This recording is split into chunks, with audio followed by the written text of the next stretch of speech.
Hey everybody, and welcome to Wild Ride with Steve-O. On this week's show, I admit to being very disrespectful to the guest many years ago. His name's Violent J, and you might know him from the Insane Clown Posse.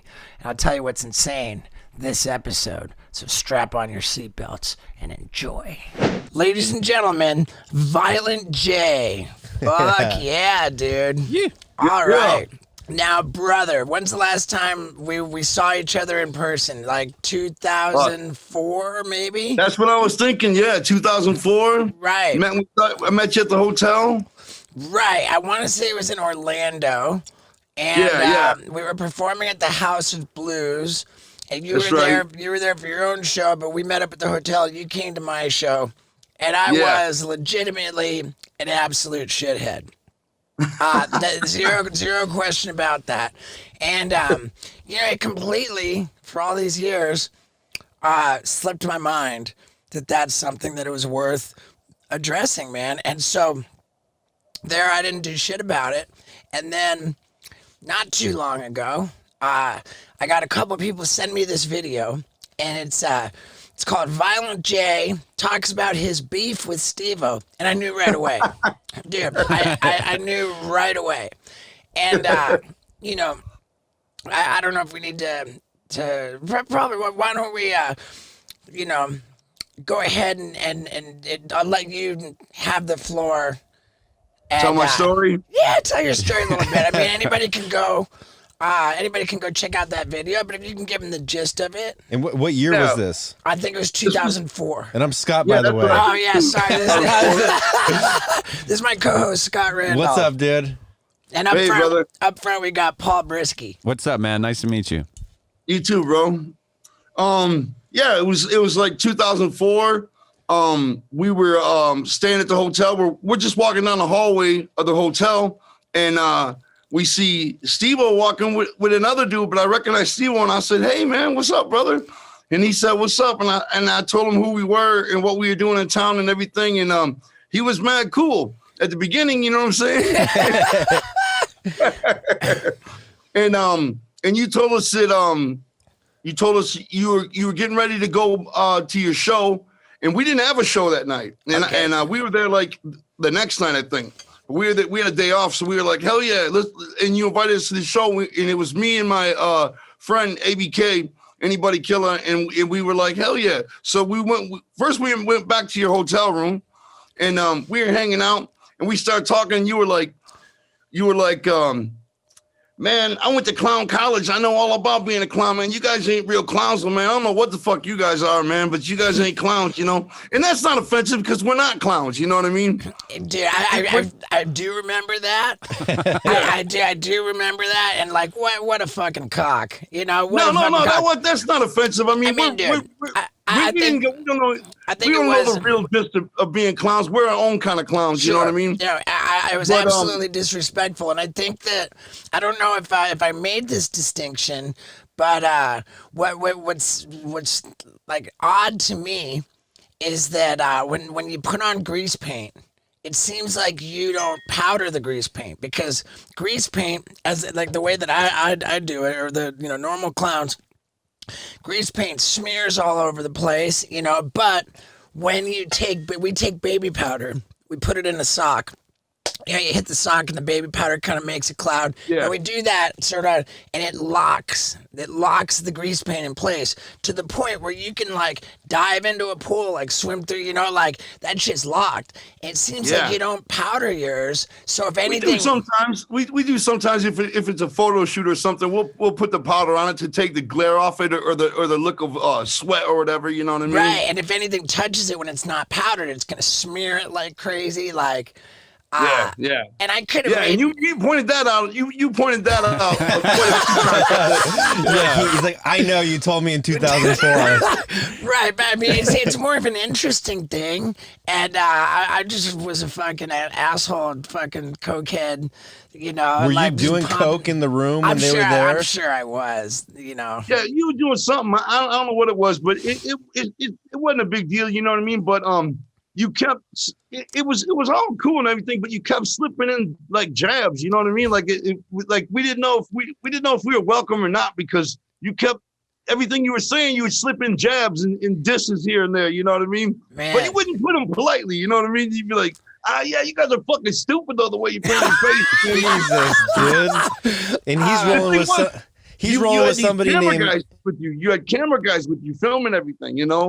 Dude. And you were busting on us pretty hard with the cameras on us, you know what I mean? And it was cool first couple of times, but it became like a thing, you know.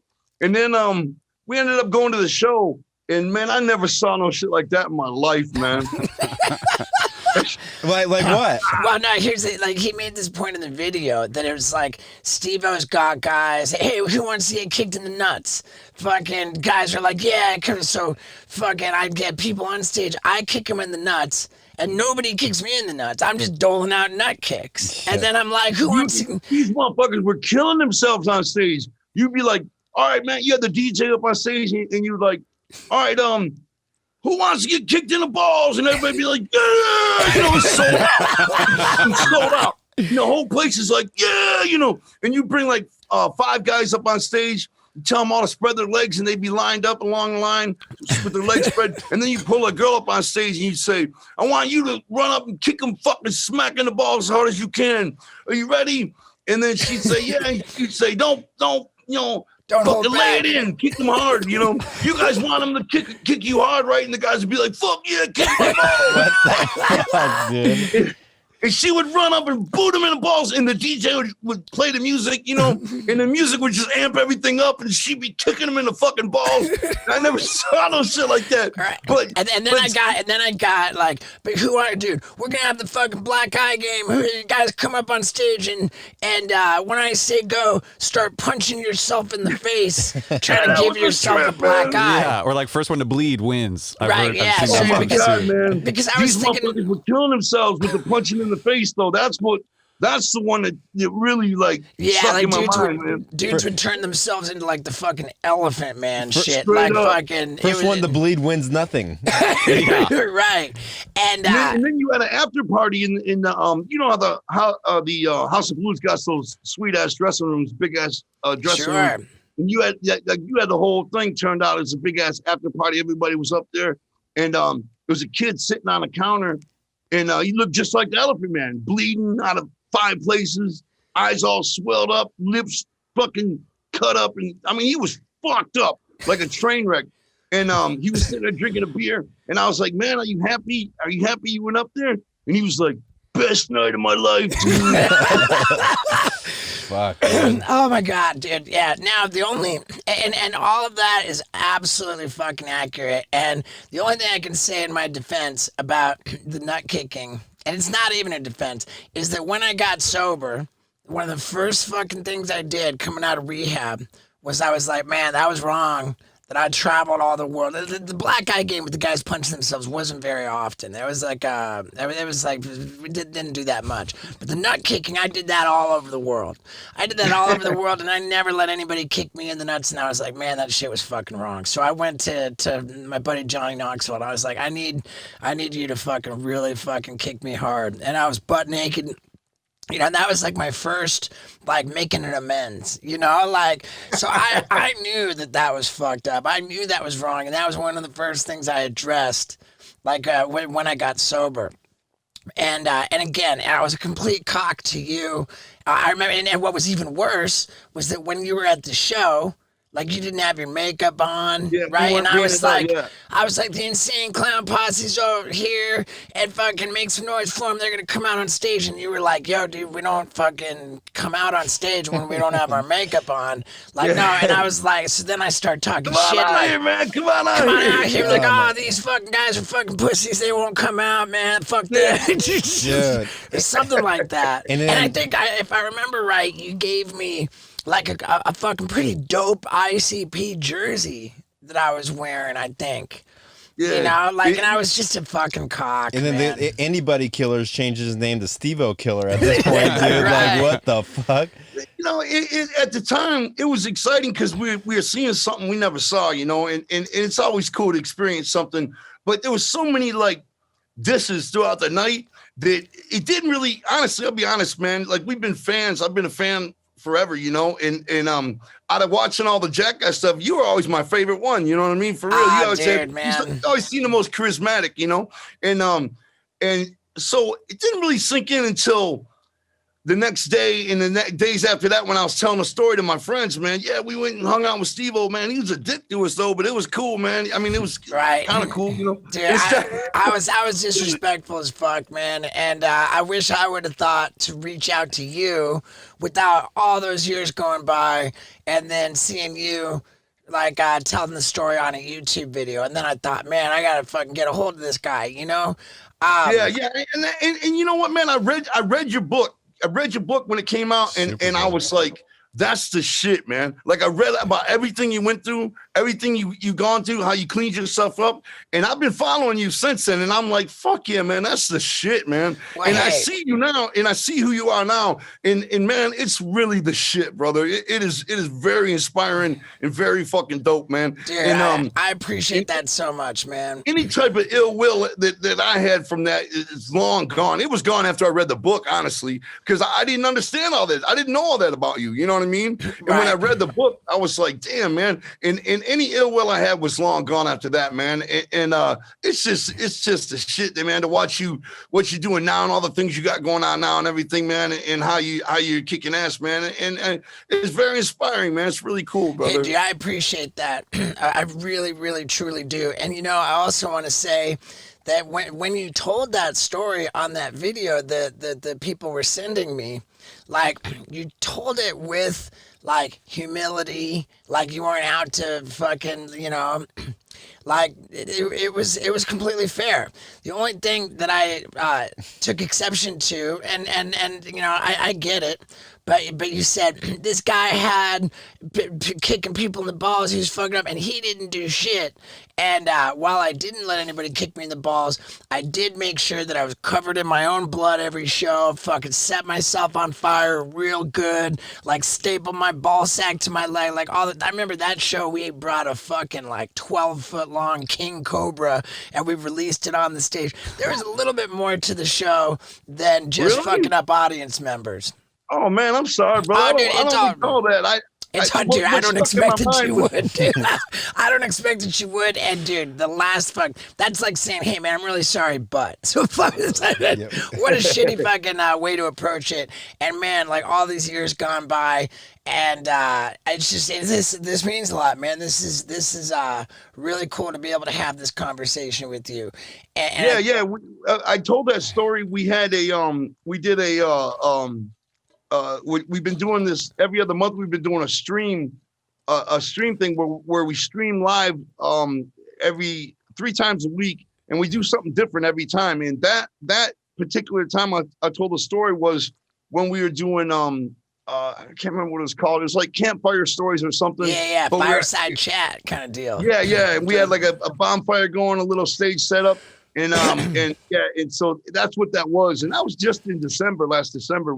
I told that story, you know. Yeah, but there's more to that story, right? Because then you saw him again at the Rainbow Room after, and then you, like after a little time went by, then you decided, you know what? Well, next time we see Steve-O, we gotta fucking beat his ass. Yeah. Yeah, you heard that right. They made an actual plan to beat my ass. And you know, if they did that to me today, they would find my ass clean as a whistle. Because down here in our new warehouse, I have outfitted the toilet with my favorite product that I have ever promoted on this podcast. It is called Hello Tushy. It's this bidet that you easily set up to your toilet. And when you get done taking a heavy dump, or any dump for that matter, you just twist the knob and it blasts your asshole. It's so perfect, man. Right on the right spot, and it's like pressure cleaning all that poop off of there. I mean, think about it. If you had poop all over you, would you wipe it with paper towel, or would you get in the shower? Come on, man. It's my favorite product. Period. It is such a joy for me to let you know about it. You have to get one. So here's how you do. You go to hellotushy.com/Steve-O. Why? Because by using that, you're going to get 10% off your order, and free shipping. One more time.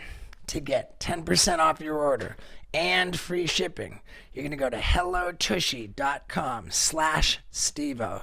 And trust me, it's going to be the best move you ever made for your butthole. Because we were wild too, you know what I mean? We were younger and wild too, and we were like, man, it started to really bother me and everything after we left, you know what I mean? And I was like, man, I felt like a chump for taking so much, because it was just me and ABK, and you had all your dudes everywhere filming everything, and I was like, man, I felt outnumbered and everything, and I was like, man, when I see him again,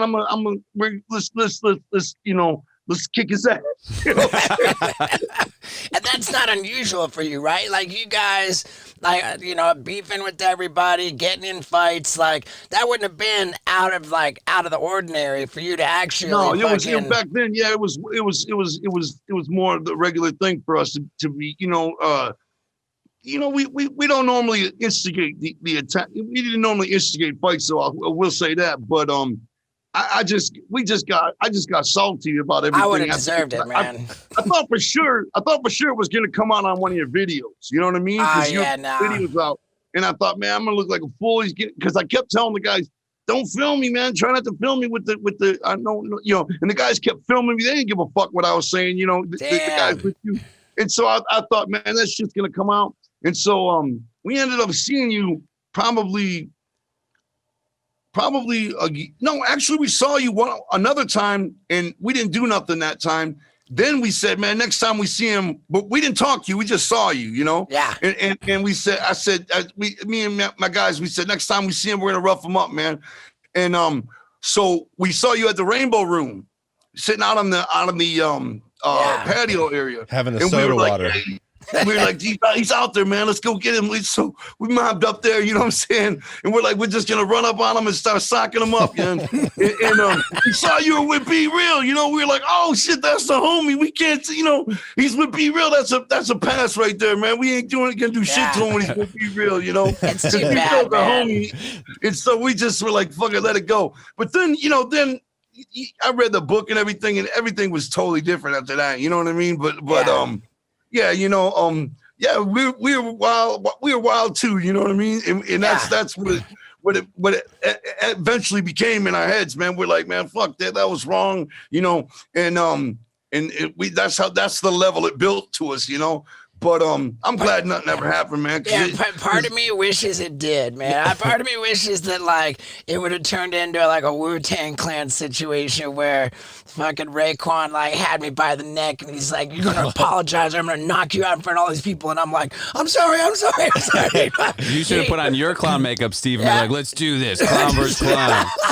I mean, but whatever, man. It's really cool to to address that, man. And what I remember, and I'm sure I never said this back in the day, but as I understood you and your career, you guys were on another level as far as owning your own shit, as far as your merchandise operation.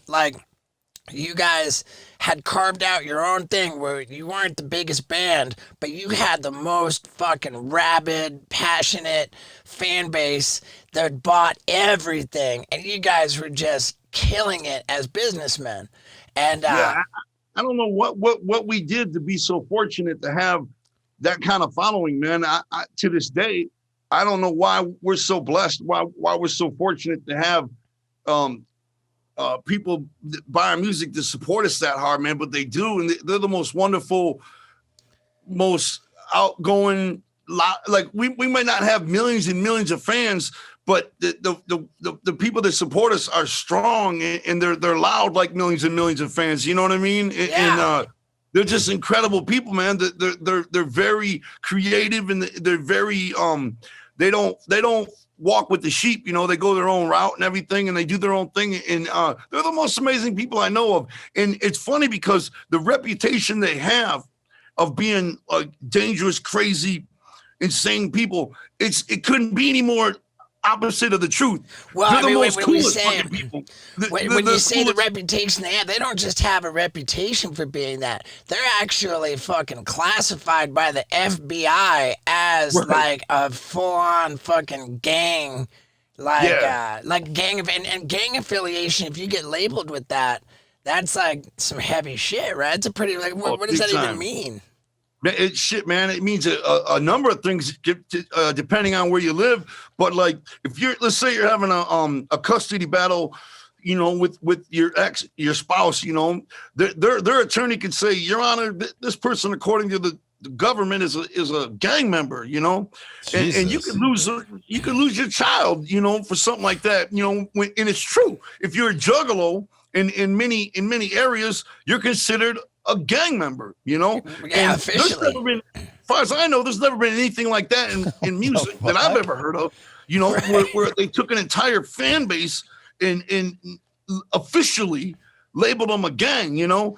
And the reason they do that, a book came out about it, and according to the book, the reason they do that is because if you go to like a rural area, like these towns where there's hardly anybody lives, and it's way out in the country or whatever, and you got 50 kids at a local park having a barbecue, and all those kids are wearing the same shit, and they all got the same logo on. You could say that's a gang, and if the police can say that's a gang, they get government funding to fight that gang, or however that works. You know what I mean? They get extra money to combat that gang, you know? So you have all these rural police forces saying, yeah, we got that gang here too, you know? It's not really a gang, of course, but it's an easy way for the cops to make extra money for fucking take the dents out of their police cruisers or something. I don't know. You know what I'm saying? That's crazy. So but it's crazy. It's fucking insane, man. We didn't know what to do. I mean, so are you the gang leader technically? Master in Chief. I mean, I don't know what I am to the FBI, man. I don't know what we are to them. Number one. But this shit is fucking insane, and we didn't know what to do. I mean, what do you do in a situation like that? We tried to sue the FBI. It got thrown out of court 4 times, you know. We tried to sue them. We're like, this is fucking insane, man. Like, you might even be getting sentenced because you have some pot on you or something, and you're being sentenced as a gang member. You know what I mean? Wow. That's what that like aggravates the. Yeah, man. It adds to your fucking punishment, you know, in certain places. And this shit is fucked up, man. And you know, like this one girl, this one thing always sticks out in my mind. She was a probation officer. It's for 15 years. This woman was a probation officer, and on her walking papers, I mean, on the fucking pink slip they gave her or whatever, it said right on there, because you're a juggalo, you know? Wow. They fired her. 15 years, you know? Damn, what's the That's threshold? insane, man. Like, what qualifies one officially as a juggalo? Spoiler alert, folks. I am totally planning on qualifying as a member of their gang. And you know what else I think I already qualify as? A hardcore athlete. Why? Because I wear a Whoop strap on my right wrist, and I stay on top of all of the information that I get from my Whoop app. Right? What kind of information do I get? Well, I know everything about the levels of sleep that I have, right? My deep sleep, my REM sleep. I know how much my body recovers from the day before. I know how much strain I'm ready to take on. And when I do take on strain, I know exactly what's going on with my heart rate variability. I get more awesome information from my Whoop app than I could get from any other fitness tracker. That's all there is to it. And you know what's going to happen today? Right here in Tight Box Packing, a little skate sesh. Yeah, I'm going to get a workout in, and it's going to be totally intense. So I want you guys to try this. How are you going to do it? You're going to go to whoop.com. That's WHOOP.com. And you're going to use the promo code STEVO, and that's going to get you 15% off at checkout. Give it a shot, man. Become a hardcore athlete like myself. Yeah. And now, let's talk about gangs.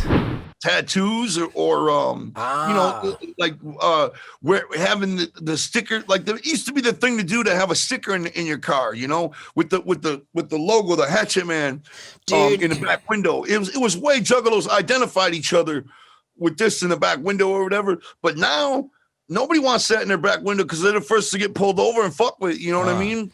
Just for having that. That's like a Grateful Dead dancing bear. You know what I want to do? I was already thinking about it. We were checking it out, the fucking Hatchet Man.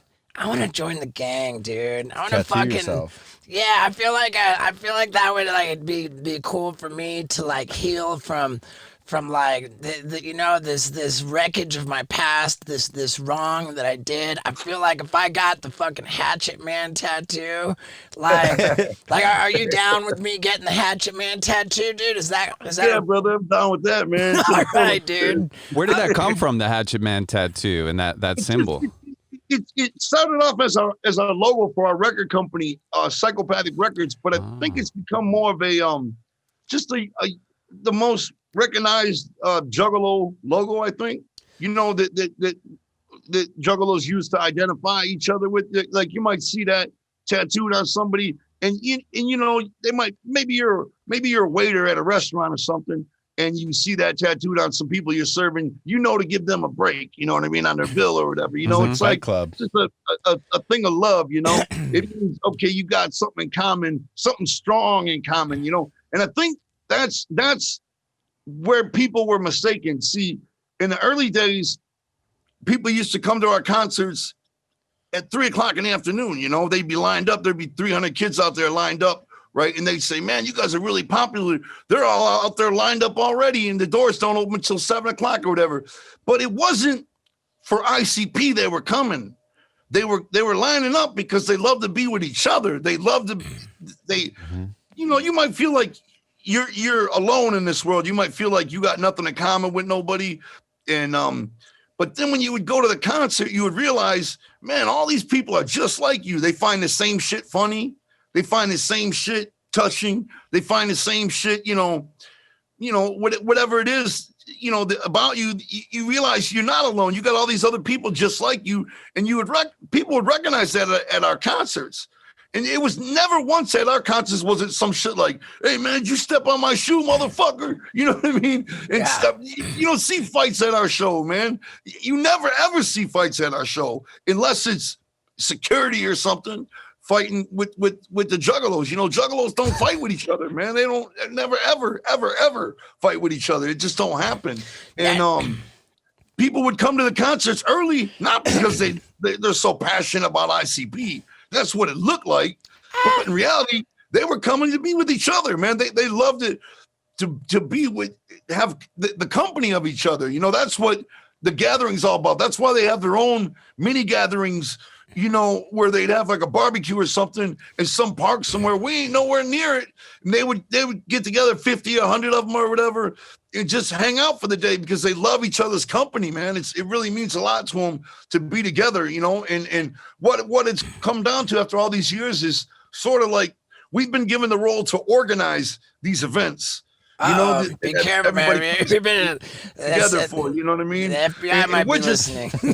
We're just a soundtrack, you know what I'm saying? Right. To this wonderful fucking thing that's happening, this movement, this underground movement, and of course people always diss what they don't understand, And so people say, oh man, whatever the fuck that shit is, that Juggalo shit, they talk shit about it. They don't understand it, so they talk shit about it. But it's actually a very fucking beautiful thing. People have found their wife or their husband at these events. People have found their best friends, and it's changed people's lives. And it's not the music that's done it. It's the Juggalos that did it. It's the company. I think that's what it. And for some reason, we've been given the role to provide the music, and it's an unbelievable honor, man. It's cool. It's mind-boggling to try to wrap your head around it, I don't know why we got so fortunate. Speaking of providing the music, you said that the Hatchet Man started out as the logo for your record label. And that's a big fucking deal when a band owns their own music, right? So when you say like your record label, that means you own all of your own publishing music rights. Yeah, well, we didn't wait around to try to get signed. You know what I mean? Like a lot of bands, they'll. Well, yeah, it's catch-22. It's catch-22 because if you want to make it big, you got to be signed to a label. Right. But if you want to make money, you got to own your own music. So it's like, you're Exactly. fucked if you do, you're fucked if you don't. Because if you sign with the label, yeah, you might blow up, but then the label's got you for like a 5 album deal before you get paid shit. And like, Yeah. and if you put out your own music on your own label, yeah, you own your own music, you own the rights, but nobody's fucking listening to it because nobody knows about you because you don't have the backing of the label. So very few artists have been able to do that. I mean, what comes to mind is Master P was like the initial yeah. fucking. He owned his own music. Cash Money, fucking Birdman, like yeah, they owned their own music. I Yeah. can't think of a lot of others, you know. But you know what though? Things are changing now though. Like now there's almost shit, man. Things have changed so much recently over the last fucking 20 years in the music business that there's almost no need for a major label anymore. I mean, you can, put something interesting out together as for a video and slap it on YouTube and blow the fuck up all by yourself, and put it on iTunes and put it on all the streaming outlets. And you don't really need a record label for shit. I mean, today you can do it yourself. It's so accessible. The industry is so, it's almost foolish to sign a major label. Yeah, I mean, because you got to give more than just you got to give what they call a 360 deal now, which is you got to give your touring money, you got to give all kinds of shit, man. Yeah. Merchandise money, everything, and it's like fuck, man. Because the record labels are going to get paid one way or another. If they can't get paid selling CDs, they're going to get paid selling your T-shirts or whatever. You know what I mean? And your soul. But yeah, I mean, the number of artists that are blowing up on their own, doing it on their own is just, it's like, feels like it's half the industry, and that's awesome. That's the shit, man. Like I look at all these artists that are like huge pop stars today. They came up on their own. They were famous before they signed a record deal. Right, Justin Bieber is the perfect example. Exactly. There's a ton of them now, and it's the shit, man. It's like it's almost obsolete. Like record labels and even studios, even recording studios, there are almost no need for them anymore because everything you need is in a laptop. Like you used to pay $75 an hour for studio, and for what? I mean, everything you need now, it comes. I mean, my daughter can make a beat on her phone, and it's the shit, and she don't have to even buy a special app for it. It just comes in the phone like that. You know what I mean? Yeah. It's like things are so different now that like you can get a microphone, plug it into your laptop, get that situation where they got the soundproof around the microphone and stick your headphones on and record right there.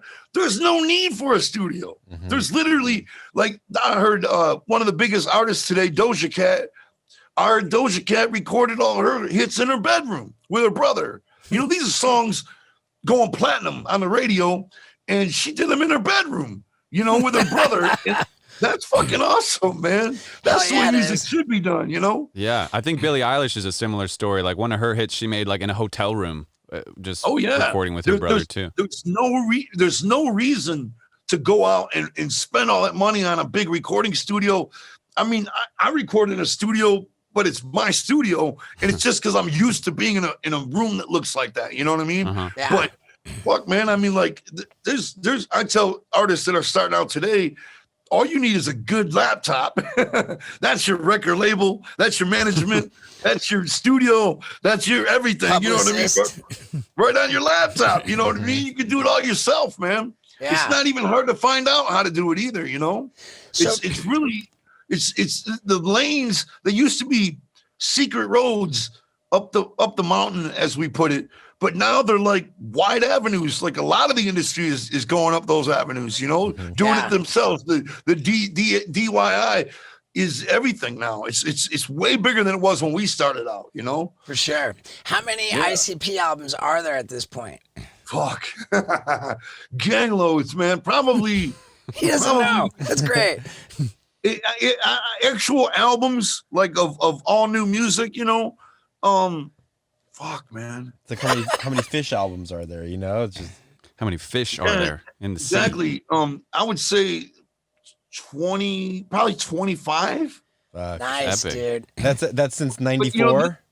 Then there's EPs, you know, a bunch of EPs out and collection, this a ton of like singles and one-offs and then albums, compilations of rare one-offs and shit like that. And There's live albums, you got like probably. Forgotten Freshness 1 through volume 1 through 5 and I think it may be up to 6 now and shit. Just crazy amounts of music out. You know what I mean? Lots of music out, man. I hope one day when we're dead, there's fucking conventions of our shit and everything. I'm sure they will, man. I'm sure that I would be surprised if they didn't already have that. Well, you know, maybe on a small level, you know what I mean? But that'd be fucking incredible, man. You know, I guess everybody just wants to be remembered, you know? Big like time. You want to make your mark, sort of. I think that's like, I think about it a lot more than I should probably, but it seems to be the goal in life, right? Is like make your mark. You know. Well, I mean, here's the thing, dude. I'm like, without getting too deep into it, I think that as human beings, we're in a fucking real jam because we got one instinct, and that is to survive, and we have one guarantee, which is we're not gonna fucking survive. So the one fucking thing we care about is the one. It's like, wait, what? Our fucking whole existence is a prank on us that sucks so bad. Like, every instinct is to not die, and we have to go through life knowing that we're gonna fucking die. We're just barreling towards the one fucking thing that we're most afraid of, and we gotta wrap our head around that one way or another. So there's 3 ways people do it. They have kids, so they can say, oh, when I die, you know, I reproduce, so I got my family lineage, you know, like part of me lives on. And then the other way is that people, they turn to religion, man. That's why religion's so fucking popular, because it promises that it's okay that you're going to die because you can go to heaven. And that's not me either. Then the third way is I'm going to leave some shit behind. I might be gone, but the shit I leave behind is going to be forever. And you know, you and I fall into that category very clearly. you want to leave your mark. You want to be remembered for some reason, but does it really matter when you're dead? You know what I'm saying? Well, yeah, that's the funny thing too. It's not going to matter, but it does now. Dude, that's why the fucking cavemen in the caves were drawing fucking stick figures, because they knew that they're going to be dead as fuck. But they're like, damn, this stick figure's going to be here forever. I'm going to chip this into this rock and it'll be here forever. You know? Yeah, dude. Who did it? I did it, motherfucker, you know? It's cool too. You guys are leaving behind not just music, like a culture, like a whole... Dude. It's insane. You guys are in the books of history with the only fucking registered gang, dude. I'm joining, man. I want to go to the fucking tattoo. I became a tattoo artist, man, so I don't know if I'm going to give myself my fucking hatchet, man. Yeah, we can stop by Violent J's on the route in Detroit. You're in Detroit, right? Yeah. Yeah, we Detroit. can make that part of the route. So one thing we thought was pretty interesting. Fucking Scott rolled up. He goes, man, dude, you got lucky, man. Like, these guys don't fuck around. Like, you know, they beef with everybody. They scrap with motherfuckers. Like, but I felt like, you know, seeing the interviews back in 04, 09, 08, like you were down for that. But it seems like now you're kind of just super mellow and you want to just fucking chill. It's hard not to be because, man, I mean, like, okay, like we used to proudly call ourselves the most hated band in the world, you know? That's how we felt. It seemed true almost, you know? We're the most hated band in the world. Like, I mean, I could give a million examples, you know what I mean? From being USA Today's worst band of all time, making that list #1 several times, you know what I mean? I mean, the magazines that have dissed us is fucking endless. But it don't seem like that no more. It seems like every time there's a story about us now, they're saying something good, you know, like they're saying something nice about us. And it's hard to have that chip on your shoulder anymore because we've got so much to be proud of and to be happy about. And we receive so much love.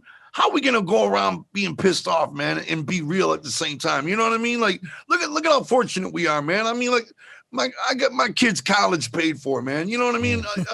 I'm doing something I would do for fucking free. I would pay to do this, man. I did pay to do this for years, you know, and to actually make money doing something we love. I mean, how are we gonna go around being bitter and salty with when we're that fortunate? You know what I mean? Like looking at other people working these shitty fucking jobs, man, and how much they hate. You know, it's like I think we're extremely fortunate, man, and it's hard to walk around being mad at the world when you had that kind of fortune, man. You know what I mean? But for the sake of were never, like- entertainment, for the sake of entertaining the listeners, let's talk about when you were like salty, like right, like what you like do.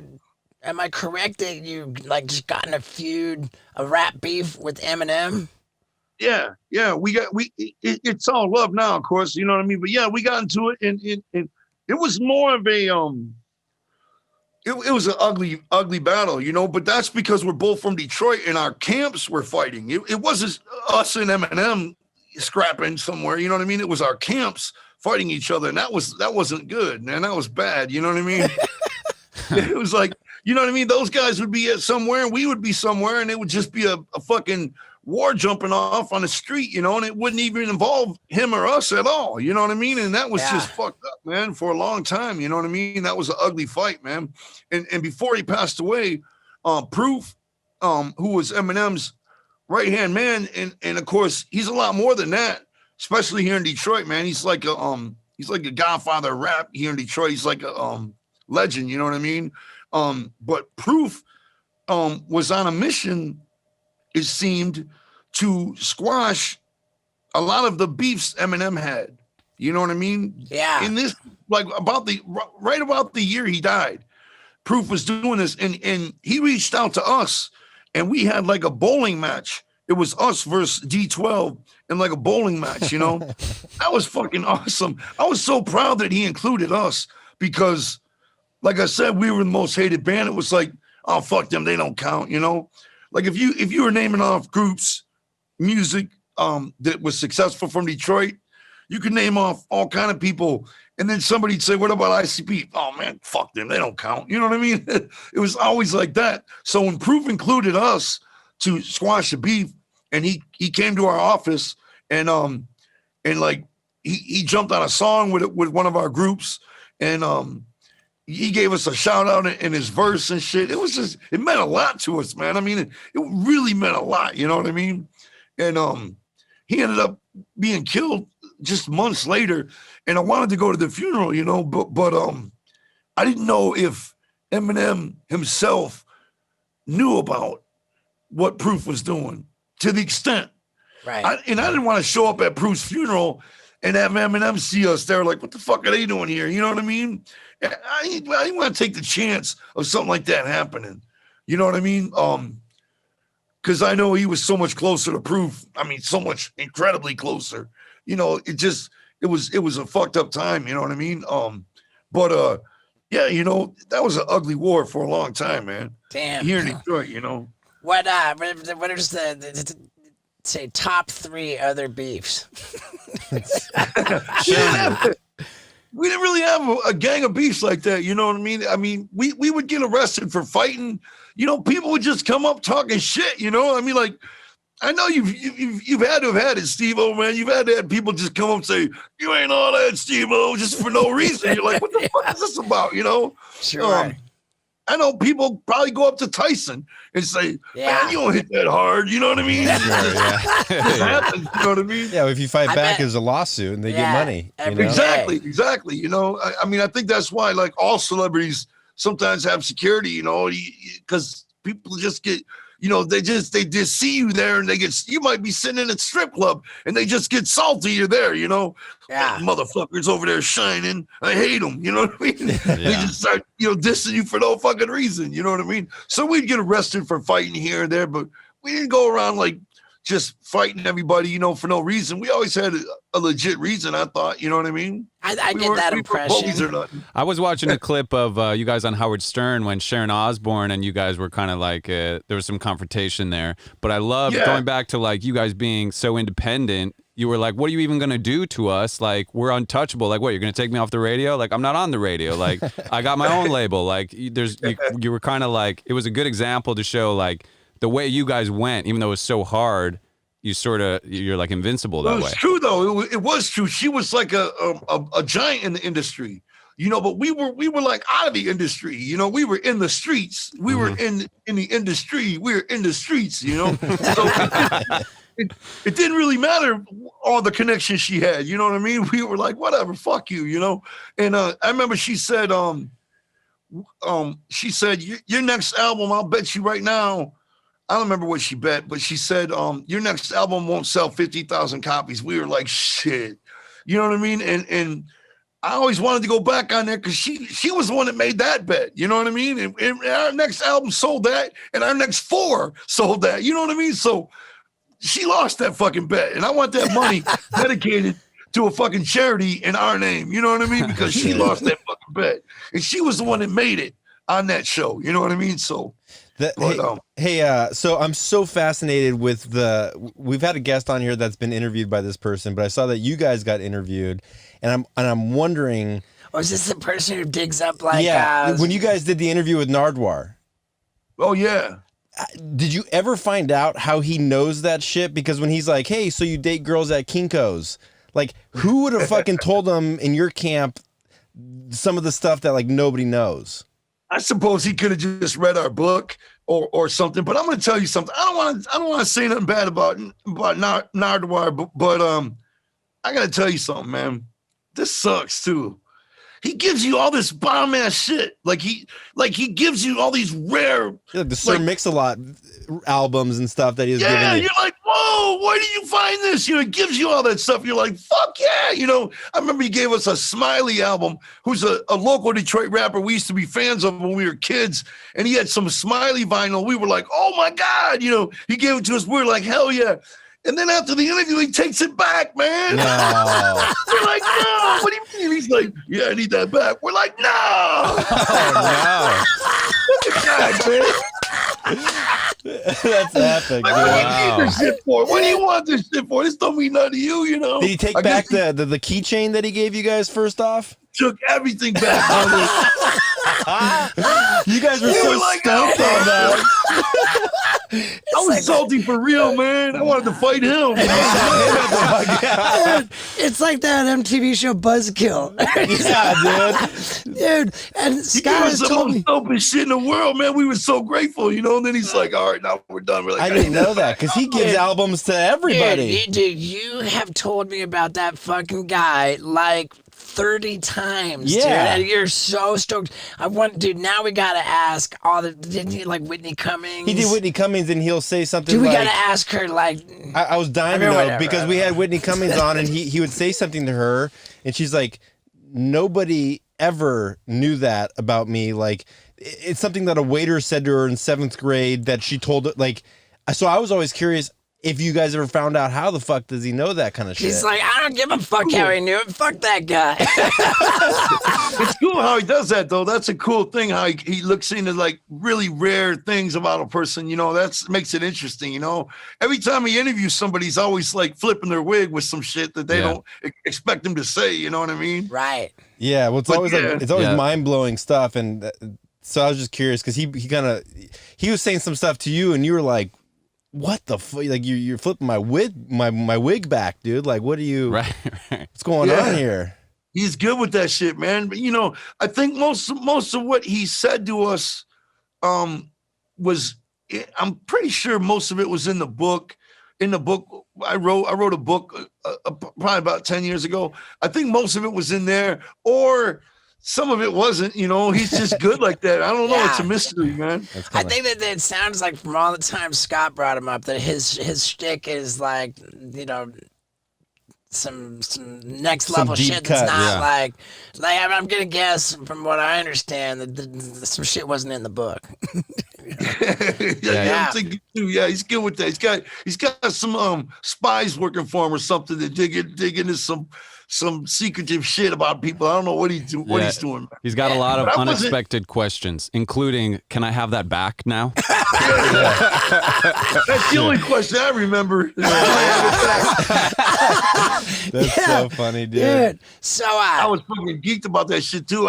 We had handfuls of shit. We're like, hell yeah, this is the dopest interview we ever did. Yeah. So speaking of handfuls of shit, and like, I mean, that's what I remember. Again, back in the day of 2004, I remember like being told these guys fucking sell merch, you know, like merch, like they're the fucking kings of just loyal fan base that buys all their shit. So is that still like still going down? And like, we ask everybody, but who fulfills your merch orders? Do you have your own? Well, we used to do it all out of a warehouse, you know what I mean? And have guys working there that would, we used to do it the old school way. Order 5 double XL, 5 triple XL, 5 4XL, and then wait for them to sell. But now everything's done made to order. You know what I mean? Okay. Yeah. So we have companies that certain things have been licensed off to this company, and other things have been licensed off to this company. But you know what really fucking hurt us big time, man? As far as merch sales, we used to be among Hot Topics top 10 all the way up until the actual year the FBI released that fucking God damn gang list, man. And then our merchandise became gang apparel, and Hot Topic took it right out of the fucking store. Fuck. And we even did a concert for them at their warehouse. We did a concert. We were so tight with Hot Topic. We did a concert for their employees at their warehouse somewhere in California. We never did no shit like that. We did it for them because we had such a great relationship. And it was like 2 years later that list came out, and we were taken out of the store forever, and we still ain't in there, man. What the But fuck? did being on that list help in any way? Fuck no, man. There's no way it helped. There's no way it helped. It hurt us. All we could do was think, we wanted to, at the end of the day, all we wanted to do was tell everybody we're not okay with it. Because if you don't say that, you might as well be okay with it, right? Like when the gang list came out, we wanted everybody to know, fuck that, we ain't a gang, all right? And the only way we could say that, the loudest way we could say that, was to do a march on Washington. And so we did that, and we did a march on Washington, and it was fucking greatest day of my life, man. That whole year was the most stressful year of my life. We announced it a year in advance, and we didn't know if 5 people were coming. We had no way of knowing if anybody was actually coming. There's not tickets sold for it. We had no idea, and we found out how expensive hotels are in DC and shit. And we're like, oh man, it was just looking so grim. And the whole year, it was just a very stressful fucking year. But the day of the march came, first the week of the march came, and we did mad amounts of press, and everything of press we did, like, had our side, had our back, and it was unbelievable. We couldn't believe it. It was the greatest thing in the fucking greatest endeavor we ever did. And then when we came to the march, there was like about 5,000 people at the march, and that was best day of my life, best day of our career. That's great, I mean, man.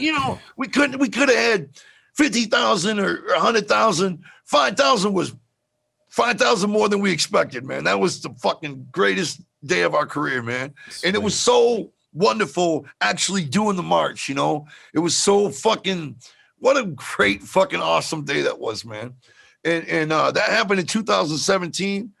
And it was just the greatest, man. It was the greatest event I've ever been a part of, man. It was the most, fuck, man. I don't even have words for it, man. It was I can't even express what it meant to us, man. It was fucking outrageous. Beautiful. Hey, when I saw that Violent J talks about his beef with Steve-O video, right away I wanted to reach out to you, and I was looking on Instagram to try to find, and I couldn't tell, it didn't seem like I couldn't identify a distinct Violent J Instagram page. Do you have your own one? Yeah, I got my Instagram. What's my Instagram? Yeah, violentj.icp. At violentj.icp? I don't even know. It's violentj.icp. That's my Instagram. Violentj.icp. Yeah. All right, dude. Boom. Got you on there. What a cool dude. Yeah, man. I got dude. You have so much gratitude, so much humility. It's like, I think a lot of people might be surprised. Be like, oh, dude, the ICP guy, man, he's a fucking good dude.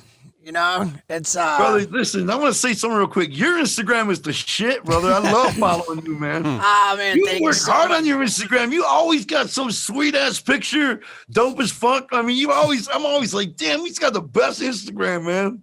Man, that means the world to me, brother. I appreciate it, dude. And You always got like an outrageous picture, something on there. It's like crazy as hell. It's like I love following you, bro, man. It's dope, man. You do Hey, a great dude. job at that, man. thank you for that, man. And I wasn't sure what your account was, man, but now I asked you and I just hit follow on you. So if you ever wanna like fucking holler at me, if there's anything I can do yeah. for you, man, just shoot that DM. It'll go right like it'll show up like, yo, you got a message. You know, and Hell yeah. I would love to do something to collaborate with you to, get behind you to fucking. We'd love to have you at the gathering, man. All That would right. be kick ass. For sure. Yeah. Have you host the main stage at the gathering. That would rock, man. Yeah. All right, Kick some dude. people in the See you at balls. the gathering, man.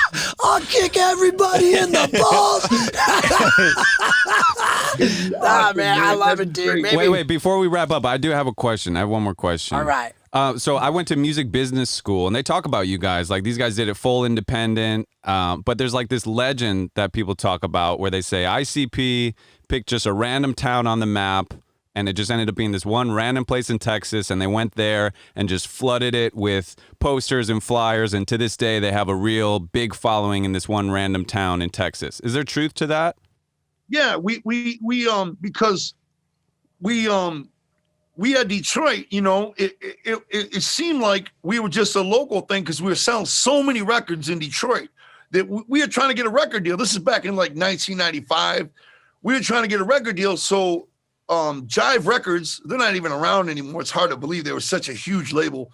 Jive Records came and signed us,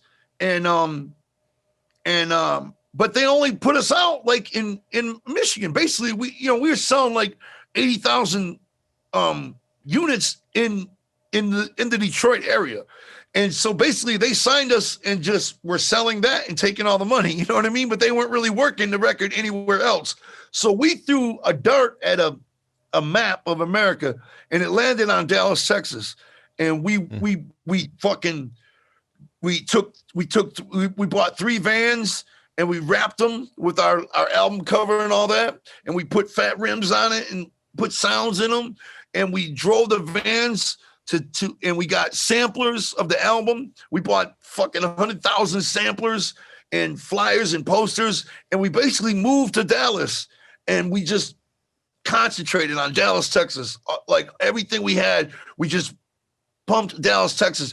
Every day at 3:00, those vans would be at 3 different high schools in the Dallas area, handing out samplers to all the kids coming out, just handing out free samplers to everybody, and we go to all the record stores. We go down to Deep Ellum where all the clubs were at night. And we'd hand out samplers to everybody going to all the bars and clubs and, man, next thing you know, we had 2 markets. We had Detroit and Dallas, it worked. And it was our way of proving to the label, man, all you gotta do is work it. It's not, they thought it was like a local thing, the clown shit. They didn't understand. They thought, oh, it's some weird Detroit thing. Because if you look at the history of Detroit, Detroit was one of the first cities they were successful in. Mm-hmm. Alice Cooper's from Detroit with his crazy paint and all that. I mean, Detroit's always been like a weird place when it comes to painted faces and showmanship. You know what I mean? Mm-hmm. And so I think in the beginning, the record label thought we were just a Detroit thing happening, but we wanted to prove we could hit anywhere if the attention was given to it, and we did. We proved it, but we didn't really care at that point. We had started to build our foundation ourselves, and pretty much by the time we ended up signing a record deal, we wish we hadn't. You know what I mean? Mm-hmm. As we built our label up so big, there wasn't much they could do for us anyway. You know what I mean? Fuck yeah. Rad, dude. So to answer your question, Paul, it sounds like it's 100% true. Sounds like it. Yeah, I was always curious, man. I'm so glad to hear it from you. That's awesome. Yeah. That's dope, man, that they talked about us in that class, man. That's the fucking shit, what man. was the school, Paul? I went to Full Sail University in Orlando, Florida, and I was like in a music business program. But yeah, they were in like There was a lot of this, like, you don't really need a label necessarily, and you can do it independent. And the band they really point to is ICP, and like everything that they did to just cultivate their own audience. And even this whole, like, you don't need 1 million fans. They're like, if you have 1,000 fans that are willing to spend $100 on you, either music, shirt, CD, a year, that's $100,000 a year. Like, build from that, you know, and like, you don't need mass appeal. You just need people that really fuck with you. Man, my advice to everybody is don't wait for somebody to come save you. Don't wait for somebody to come lift you up and take you on tour or something. Start building.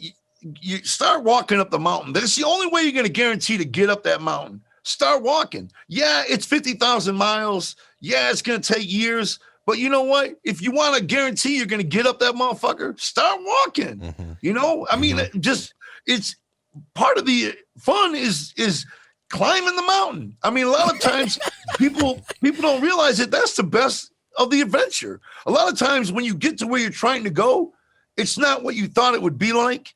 So you realize the real joy was climbing the mountain the whole time. That's when you gain a little bit of traction. You're like, hell yeah, it's so rewarding. You know, you keep coming farther and farther. It's reward after reward after reward. It's very enlightening, you know, to do it yourself and guarantee you're gonna eventually get up that mountain. Because if you sit and wait, you might wait your whole life away and it never happens, man. You know what I mean? It's damn right. Start walking up that mountain, man. That's what I tell everybody, man. Yeah, it looks like a forever journey, but it's rewarding. You know, it's like if you're trying to lose weight, it's not like you have to weigh 500 pounds for 5 years and then one morning you wake up and you've lost it all. You get to lose weight all along the way. You know what I mean? So it's the shit, you know, like, I mean, start losing it. You know what I mean? Don't just wait for somebody to come along and take it off you. You know what I mean? Oh man, what a great fucking message, dude. That's cool. I'm so glad we did this, man. And I really, like I said before, man, I wish I would have thought to reach out to you. I fucking didn't. I'm sorry for that. And you know, I want to officially acknowledge I was a fucking shithead to you, dude. You didn't deserve that. You're the man, man. You got nothing but my respect, man, to the fullest, brother. I respect you. I have respected you, man. I respect you after I read your book. And I respect you more now, man. Thank you, brother. Thank you for inviting me on, and thank you. And man, I appreciate it so much, brother. Hey, dude, I respect you like more than ever, man. I think everybody that watched this, that listened to this, just fucking fell in love with you, man. Like, really an honor, brother. Thank you. Thank you, brother. That's a wonderful dog too. What kind of dog is that? I found her in the streets of Peru. She's a South American. Really? Yeah, South American street dog. That's her breed. Damn, hell yeah. Breed, yeah. That's her breed. Yeah, man. That's awesome, man. That is awesome. Hell yeah, dude. Well, hey, hit me up anytime, man. For sure, brother. For All sure. right. You guys be cool, man. Thank you. Man, I gotta say, that was genuinely healing for me, man. You know, I wish I would have had that conversation years ago, but hey, better late than never. And what can I say, man? You guys who stick around to the very end, I love you.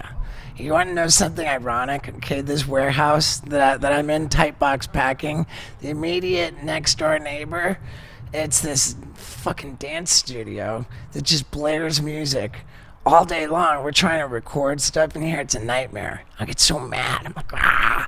Then it occurs to me, the irony of me having a shithead neighbor that won't shut the fuck up. It's pretty rich.